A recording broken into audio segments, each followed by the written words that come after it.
Welcome back to the Elite Series. We are getting ready for Match 2, which I can now safely tell you we have found the other gamers from Reason, and they are ready with Undacuva. So what I will do is pass back to the very industrious and fantastic time fillers, if there's a control problem, the fantastic casters. We've got Damascus and Tyrant. Passing over to you, gentlemen. Woo, let's go. Back, guys, let's go. The players are back. We found them. They were hiding in the back room. Yeah, I saw that. They left Undacuva by himself. I don't want to play. That guy's good enough. You know, like 1v3, let's go. But they're going to have to play games, and it's going to be Zane first, coming all the way from Birmingham. And he's going to get that Urien on deck. It's Urien, yeah. I know he does play Ibuki as well. He does as well, but I do believe that he settled on Urien lately. Urien. As far as I've seen him lately, that was Urien. GinoDacampo plays Ibuki as well, but I mean, his Laura is definitely not a character you want to see in the first one. Of course, Laura is definitely a strong character to have in the pocket for this kind of situation. Oh man! You know, if you're playing a first-one scenario, Laura all day, this character just mixes you up like no other. You've done that in ranked mode, right? You meet Gino, you're like, you know what? I'm not playing 2 games, man. Just 1 game and I'm out of there. All right, let's go. Team Endpoint against Team Reason Gaming. First game is gonna be Gino Laura against Zane Urien. Let's see who of these two picked as star players by Femi and Sengan. Yeah. Will take the first game. Well, let's see. I mean, definitely 2 to look out for here in the Gfinity Elite Series. Okay, starting up with the dash forward, gets the throw. So I like Zane taking initiative straight away, does not want to let Gino start mixing it up. Oh, man. Yeah.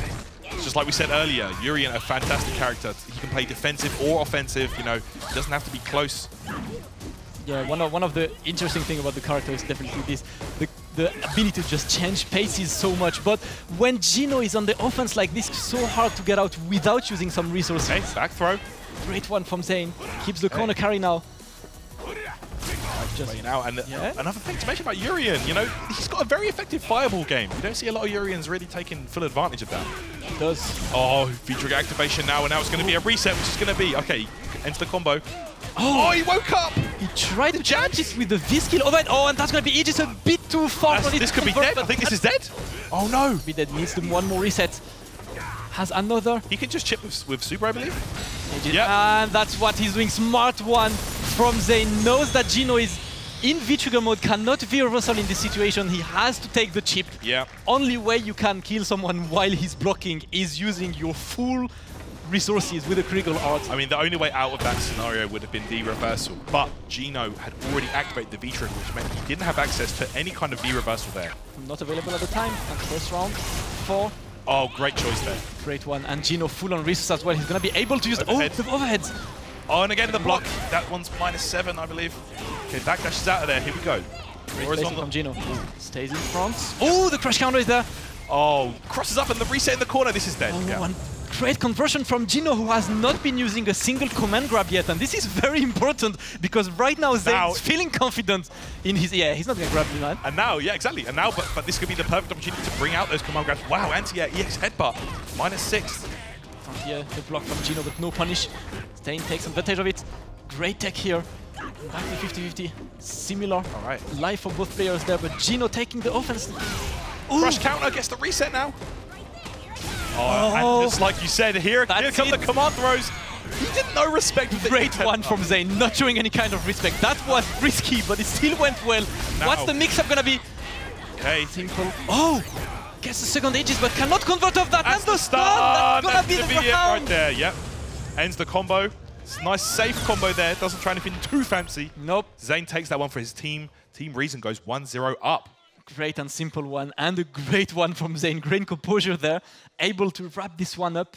Gino will probably be back if there is a 4th or 5th game, because, I mean, let's be real. If I have Gino on my team on the first 2-1, I'm sending him straight away. I'm not playing. You want that Laura in there. He's doing the work. That's him. It just like looked like Urien was just a little bit more dominant there. Able to, those Aegis reflector setups were super vital. Yeah. No, that's one of the key things to strong Urien play. You have to have your Aegis reflector setups ready. Such a good tool. Definitely. But for now, we're going to move to the second game, which I believe is going to be Broski against Vegedow. Okay, so that's going to be Claw. Dhalism versus Claw or Vega. So that one's going to be an interesting one. I'm not sure how that one goes, personally. I can see it being really annoying for Vega getting in. Although he does have the wall dive options and stuff like that, still, Dhalism in this game is such a pain. Dhalism in this game is, I mean, one of the characters that's really hard to face because it's a character that if you want to get close to him, you absolutely need to take a risk. If you're not taking a risk, you will never get close to Dhalism. You cannot beat Dhalism by playing like fair and square and defensive. Exactly. So one of the main things for a character like Claw, who does not have that many ways to just get close to you, is what kind of initiative will Vegedow take to just keep Claw as soon as possible? And we have to raise one other thing, which is Broski. One of the guys who plays the most this game at the moment, Master Rank Online. Exactly. And for those who play the game, they know. For those who don't play online, Trust me. Master Rank is the result of a full year and more of grinding the game and winning. It's not something you get in like a month or so. That's really something that requires dedication. And Broski is one of the very restricted. I believe there are only like 40 Master Rank. I think it's like 100 now. Oh yeah, it got bigger. A bit, right? Yeah, but basically the pool of competitive players. For sure. Yeah, but it's not easy. Like it takes a very long time to achieve that, and basically to get there, you basically have to just not lose. So Broski has doing, I've bumped into this guy in rank match, and I've seen him with like a 46 or something crazy win streak, you know. So that'd be the thing to see. But one thing is, I have never seen Broski offline on the stage, and that's something to see. Vegedow is more used. We've seen him in bracket reset. He's always hanging out with the London community and always playing in offline tournaments. Broski though, brand new for him. Let's see what his Dhalism is going to be able to do. Let's see if playing up on the big stage is different to him than playing online. Absolutely. Let's check it out. Okay, let's see how it starts out. Right. Obviously, the classic Dhalism start. Teleporting back. I don't want any of you fighting. Yep. I'm just away from you. Another strong Dhalism player from Europe. Nightcross loves that teleport, as we know. Okay, there we go. Right, takes control. Nice space drill there. Okay, crush counter. Ooh, the easy slide! What a conversion! That is not an easy combo to confirm. You need the perfect spacing for it to confirm. Yes. And Broski made it. The V-trigger not going through the fireball at this range. And Broski taking control. Vegedow quite struggling. Great slide. Great answer. That's what you need to do. When you see Dhalism lift his head up in the air and throw that fireball, that's your opportunity to use a move that pushes you forward, and you can catch Dhalism. Yep. And Claw having this very efficient move. You know, Vega has it, Bison as well. All right. Oh, badly timed, but no conversion there from Broski. Oh, great. I like the idea. Yep. I like the idea. I like that as a chase down. Just you don't want Dhalism to get away. And now it's a 50-50. Okay. It is. Yeah. It's still really hard to get close to Dhalism without taking any damage. This kind of situation, Vegedow needs to take just the right risk. And at any opportunity, the reason why having no life like that against Dhalism is such a problem. He can put you in a situation where you can do an instant overhead, which basically he jumps back and hits your character. And if you're not blocking high, it will hit you. But of course, that leaves your legs open. So if you're not blocking low, he can slide. You know, it's a complete mix-up. It is. Meanwhile, you're the one to guess, but he's taking control again, and now Vegedow having good resources, finally having an opening. It's going to be good damage for him. You see the EX blast on a great block from Broski. Oh, great. This is just fantastic play here. What a spacing from Vegedow, letting the dive kick weave to punish it. It's time for the V-trigger. Okay, and look at that. That life just adding up. Oh, yo, crush! What a crush counter from Broski. No V-trigger allowed. That was a smart choice from Vegedow, but the awareness on Broski's side, man. Wow. Ready as you could ever be. That was so that's a great play. Like, great composure. Like this is the kind of character-specific knowledge you get from achieving Master Rank Online. So, you know, he's aware of all the little things that Vega can do against Dhalism. He was just ready. At this situation, anyway, you know Vegedow had to do something because he was on the flame carpet at the moment. He has to get away from that. And what do you do as Claw? You jump. You jump, of course. You jump in. You need to do something. And you take to the skies, as Vega is normally so effective doing. But Broski was ready this time. When your opponent is that ready, man. Oh man, when you're ready like that, you know, and he had the right juggle as well, you know. Great conversion from him. I like the awareness for that. It's gonna be 1-1 between these two teams. We're gonna get a small replay of what just happened. Look, that was one of the first things, as you said, this becomes a 50-50 at this range. You need to know, am I blocking high or low? I cannot react to that anyway. I need to take the risk. And you're more. Oh, wow. Look at that. The critical smart one from Broski. You can see how just deep the mind games go. It's like, I lay my V-trigger, and once you lay your V-trigger, you're already thinking, all right now, he only has so much he can do. He will do either an EX roll, which I'm going to block, either he's going to just jump in, and I'm ready to do my crouching. Exactly. And that's literally the two options you have to wait for. You are just using the V-trigger to limit your opponent's options and react to them accordingly, because in such a fast-paced game where characters have that much options and everything, you can't be ready for everything. And limiting the options this way was the smartest move to do for Broski. For sure.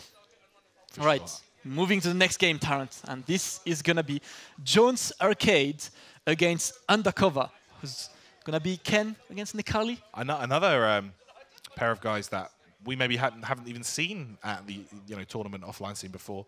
Yep. I don't know JonesArcade online at least, but Undacuva is quite of a new face for me. For sure. Yeah, JonesArcade, I know him from online as well. Yeah.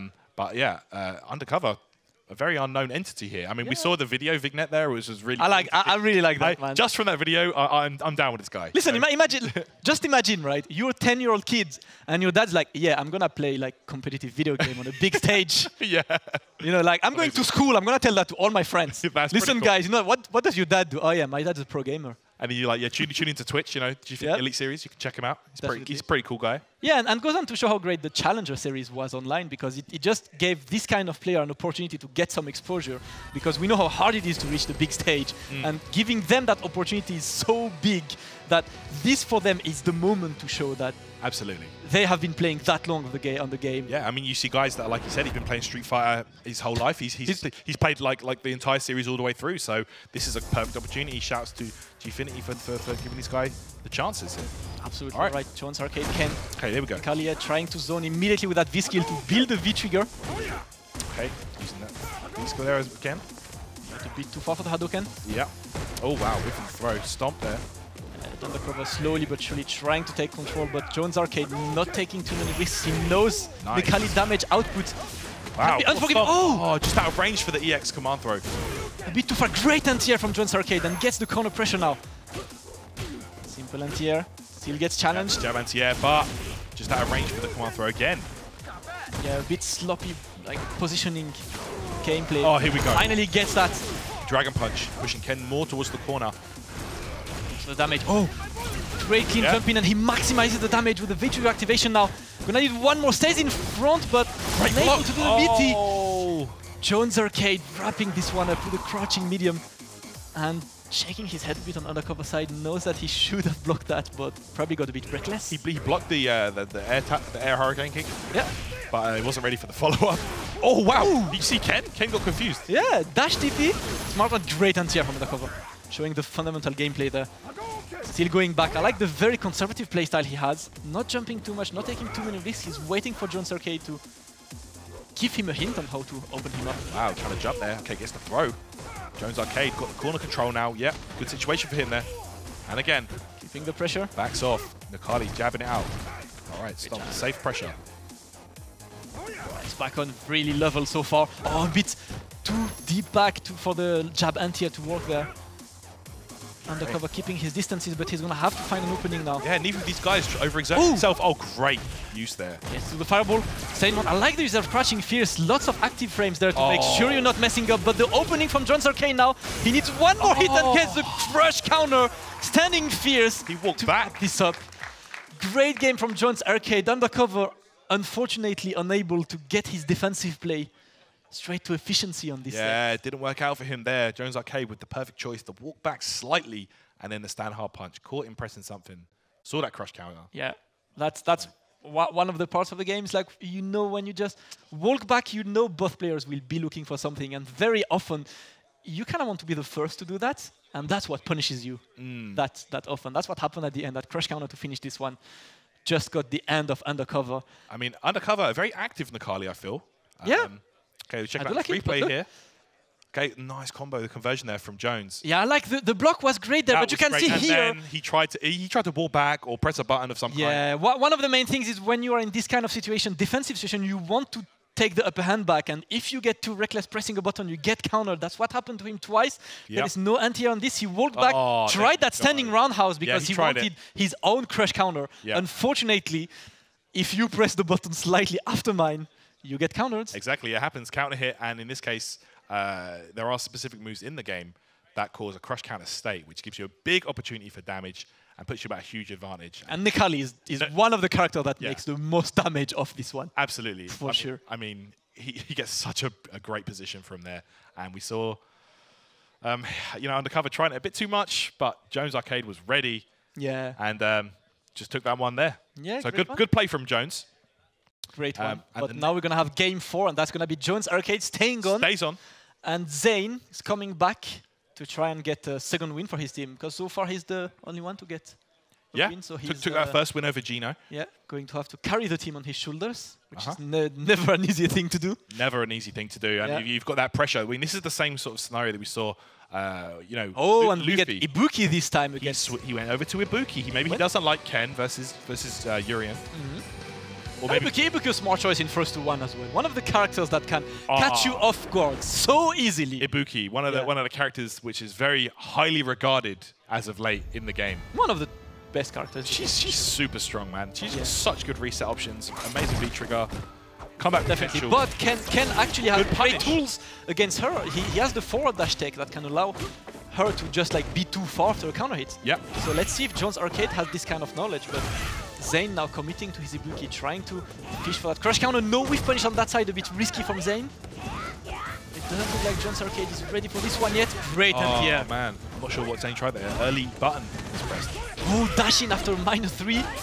Gutsy from him, and it's going to be time for reset. This is where Ibuki's so strong. Absolutely. And this is where you need to know your solutions. Ken can actually just do a forward dash and buffer it earlier to make this whiff. But quite a hard timing. Man, that's going to be the V trigger. Is this going to be dead? That's not going to be dead, but that's going to be his reset. Going for the reset. Oh, that was quite a simple reset on his side. Try the anti-low. Gets in. No. Jump fierce. Oh man. No anti-air on Zane's side. Very tough situation here. For both players, in fact. JonesArcade just waiting, and he's just getting in. Another jump in. No anti-air from Zane. Yeah. Oh! No punish either on this one. That one's very unsafe, right? Massively unsafe one, and Zane manages to wrap this one up. Quite sloppy play from JonesArcade. He had more than one opportunity to finish that one, but Zane takes the upper hand there. Gonna be able to get his team back to 2-2, but JonesArcade very much in it, trying to wait for Ibuki to waste her kunais. You know what? You really need to be looking for Ibuki to be doing stuff in neutral. Like that slide, that could have been a whip punch. Yeah. And for example, her forward hard kick. It is, yes. She's one of the characters that cannot commit to this kind of bottom too much. Yeah. Right, it's going to be the reset. It's going to be behind and tries this time. I think maybe he tried to bait perhaps DP? Or yep, probably. Probably what he tried, but no button press from JonesArcade yet. Oh, man. Bit of a drop there from Zane, and great punish. The corner carry as well from Jones. And this, okay, I like that choice. Oh, great conversion from JonesArcade, and it's going to be time to go. What's the setup going to be? He just got for the classic 50-50. That's behind. Great block. Gets a V-Russell. Completely forgets about V-Trigger there. Oh, great V-Russell again. Oh, what a great defensive play from JonesArcade there. Very, very nice. I love that V-Reversal choice. Double V-Russell. You know, as Ken, you want that V-Trigger to come in, but sometimes you need to commit to the V-Russell, and that was a great moment to use it. 1-1 now. He saves one match point. Looks viable. Both these characters make so much usage of their EX moves, you know? Like, here we go again. It's another mix-up. But that's behind again. He's gone behind every time. Yeah, we need to mix it up a bit there. Now JonesArcade just waiting. I like the passion play there. Zane has been the one trying to take initiative, but look, JonesArcade just going for the dashes. That's only -2. Okay. Still very ambitious. Right. And JonesArcade, great one. No respect from Zane. I like that choice. He only had one bar, so maybe he thought he's not going to do it now. Yep, still happening. The X moves, of course, very strong in this game. V-Trigger time. What's the setup going to be? He's going to go for this. Is this going to be? Oh, it does not go for the second. Bomb did not. You know what? Great anti-air from Zane regardless. He got betrayed by his kunai meter. Zane went for the double kunai combo reset. And after he threw the kunai in the air, probably saw the, I don't have kunais anymore. I need to finish the combo now. That's one of the things with Ibuki is she has one extra meter to monitor. And sometimes you see Ibuki players completely forgetting to check, trying to go for a double kunai combo. And unfortunately, just got the first one. At least he finished the combo. I did not go for an unsafe one. Yeah, like say in this game, Ibuki, she does have to keep a track of the knives. You can see that at the bottom there next to her V meter. You know, she can only have 6 at once. Oh, and look at this. That was a -9 EX right and not punished. And unfortunate for JonesArcade. The dash-in overhead for Zane, wrapping this one up. Another of these one. Look at this. Just a dash forward. This is so hard as well. Yeah, hard to block for sure. The legitimate 50-50. You just need to pick the right one. I mean, and great defensive play. Zane crossed up. He went behind every time. Yeah. Yeah. So JonesArcade he became aware of that. This is the thing. He had only one kunai left. So he jumps. He does one kunai, and now you need the second kunai there. But he probably realized, I don't have the second kunai. I just need to go for Rider. At least kudos to him for going for the Rider, because you will see Ibuki players pretty often just going for that. Oh, nothing came out. Nothing. Now you can punish me. I lost. Yeah, because Ibuki doesn't have any knives. All that means is if you try and do the knife, like she throws nothing. She does that and nothing comes out. Yeah, that's quite a funny view as well. It can happen if you're not away, if you're not fully on the ball, you're not fully keeping track of everything on the screen. You can lose track, and sometimes this can happen, but happens to me way too much. Yeah, as an Ibuki player yourself, I can imagine. I can imagine the pain. Yeah, but up next we're gonna have GinoDacampo against Vegedow, Laura against Chloe. That's gonna be. Is this another game down to the wire? The last game again? That is the last game again. The last game again. That's an interesting pick there because Laura against Chloe. That's gonna be quite hard for Chloe because on the knockdown, yes. Yeah, on the knockdown, on the defensive options, he's gonna have a hard time getting away, but he has more than enough buttons and normals to just keep her away. The only thing is there's only so much damage he can deal to her this way compared to what Laura can deal to you if she gets in once. That's gonna be very true. Quite a nail biter of a game for Vegedow there. Well, let's check it out. Let's see. Oh, great backdash! Like the awareness from Vegedow knows that Gino is gonna try this kind of little unsafe antics, B-skill to command grab. Vega got some really nice changes in the most recent patch. Let's see if Vegedow can make good use of those. One of these, that's crouching fierce. That one of the best buttons he has. That one that you see him using a lot, yeah, because Vega can actually take the claw off if he needs to. Okay, command throw. Oh, no. A bit too far, and it's time for Gino. It's time. Oh, what's gonna be? That's in front, no block, and Gino is gonna get the round. This is why Vegedow really needs to be ready for all the defensive choices, because that one mistake is one mix-up away from loss. She can just run you over, and just from using that bar like that, that's in front. How was that in front? We're getting close to the stun already. Gino getting in, great reversal. Yep, good choice there from Vegedow. Always been a good defensive player, but now Gino on the offense. What's he gonna do with Laura? Oh, and he blocked normal. That's gonna be the round for Gino, who wraps this up for Team Endpoint. GinoDacampo, not the restaurant, the actual player. The player? Just gets it today after losing the first game. We are getting to the last kind of scenario where the first player loses first game and comes back to save the team at the end. We saw the same thing with Pax earlier. I like that. And now with Gino, so I like that. Good play from him there. Guaranteed not staged. Yeah. Real, genuine gameplay today. Real games. Absolutely. And Gino gets it on this one. Looks quite relieved there another 3-0. Looks quite relieved. I mean, you know how big of a pressure this is. Oh, absolutely. For sure. First one. I mean, up on the big stage, and the first one especially, like you said. You know, up against Vega, a character which got a lot of improvements in the previous game. So, sorry, in the previous patch. Absolutely, man. But what a set again, and we're just gonna throw it back to Tom, man. Tom, what do you think about that other nail biter of a set? Tell us what you thought. Oh, tell us what I thought. I mean, definitely. I mean, that was a 5-match thriller again, and Gino just pulled it out of the bag right at the end. It is epic. So much to talk about with the panel, and we'll have a little break, and then we'll come back to chat about it all.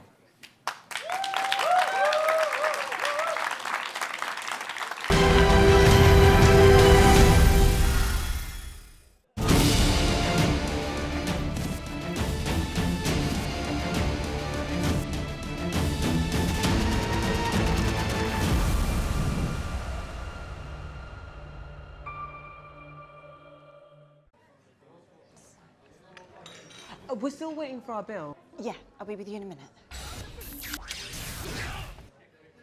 Excuse me, this coffee is really cold. I'll get you another one.